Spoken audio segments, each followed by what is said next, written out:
I get asked this all the time, but all I'm trying to do is to make sense of the world.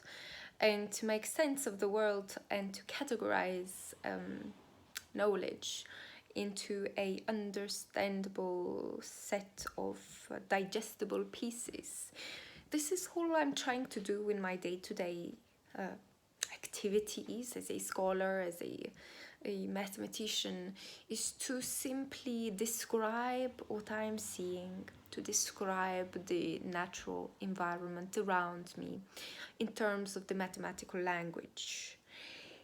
And I have noticed that it irritates some of my peers in the workplace because I'm attempting to describe things in a bit of an overtly a linguistic manner.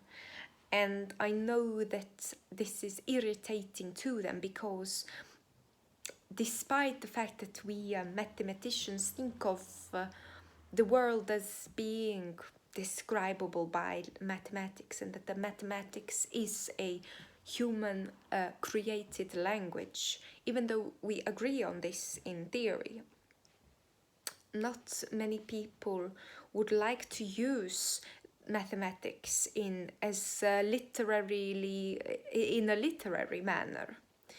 And this is what I started doing in my office. I would look out of my window and look at the scene outside, because I was always interested in people.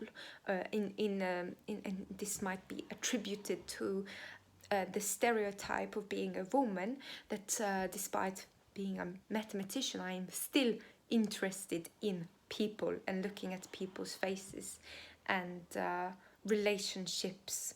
So I'm looking out of the window of my office, and I think, perhaps because I have always enjoyed literature, I have always enjoyed reading books, and I thought, well, my language of preference is not my mother tongue, it's not English, with which I usually write my academic papers. My language of preference is mathematics, and so I embarked on writing a description of the scene outside my window in a mathematical language. And what I discovered to my delight is that with sufficient information, with sufficient knowledge about this mathematical language, then I could depict quite vividly the scene outside my window, and not only represent it in the mathematics, but to embellish it with my ideas, embellish it with my interpretation using this language. So I was very creatively, very subjectively, very artistically interpreting the outside scenery and the people walking along the pavement and the trees rustling in the wind and so on, interpreting it in the language of mathematics. So my peers down the corridor of my office in the university got quite annoyed, and the funding board of the university got quite annoyed that I was wasting precious time, and time is money, on creating mathematical poetry, essentially, and prose about the scene around me. But then, of course, I did not let that slow me down, and instead I took to getting more ambitious. So I wrote a novel in mathematics, which describes various things around. It describes human relationships, it describes the fractal nature of the trees around in the parks outside, and it delineated the networks which exist around us, but in a way which is selective, and being selective is to be creative. and thus by selecting my narrative, it didn't matter essentially that I had used a mathematical language. It did not matter at all because it was still a creative act. So I set about publishing this novel, and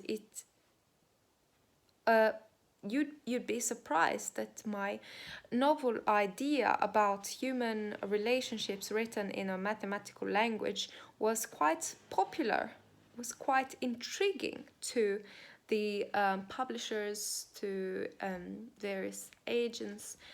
It seemed to be surprisingly quite appealing, despite not gaining traction with my mathematician colleagues at the university. However, we stumbled upon possibly a quite a predictable problem, which was that the readership would not possess the required knowledge, the required literacy in the mathematical language to be able to read my novel. And this is certainly a problem. If you cannot read with a certain amount of accuracy and understanding and literacy, then how can you interpret? How can you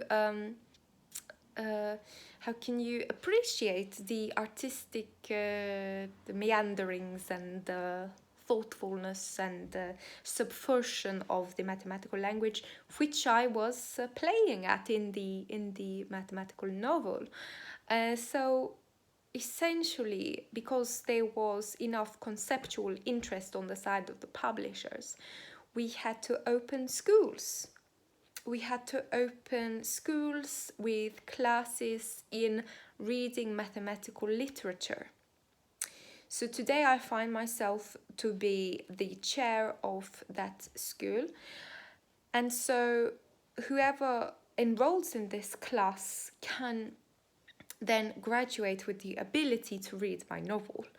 And hopefully they are not just sitting through the class to be able to read my novel, but the many potential mathematical novels that may stem from this and emerge in the future is the thought behind this. And so I am very excited to see the progress in this domain.